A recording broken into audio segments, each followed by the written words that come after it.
अति धूमधाम पालन कले रायघरवासी। सारा देश अगस्ट 9 तारिख दिन आदिवासी दिवस पालन करथुवा बेले आज नवरंगपुर जिले में जनजाति सुरक्षा मंच तरफ आदिवासी दिवस पालन करा जायतिला।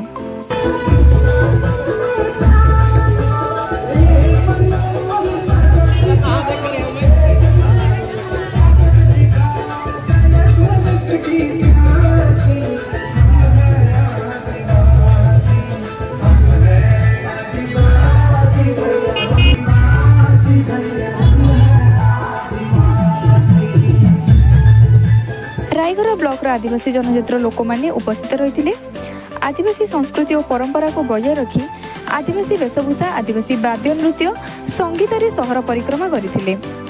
आदिवासी सुरक्षा और हक पर गोष्ठी उन्नयन अधिकारी और तहसिलदार जरिए 13 गोटी दाबी पत्र प्रदान कर अगस्ट 9 को जातीय छुट्टी 1996 को पेशा आईन को कड़ाकड़ी पालन करने आदिवासी मानक तृतीय चतुर्थ श्रेणी पदवी नियुक्ति मिथ्या जातिगत प्रमाणपत्र दे सरकारी चाकरी करथिबा अधिकारी दृढ़ कार्यानुष्ठान आदिवासी धर्मांतरीकरण बंद देशी विदेशी मद विक्रय बंद प्रभृति मुख्य दाबी उपस्थापन करा जायतिला।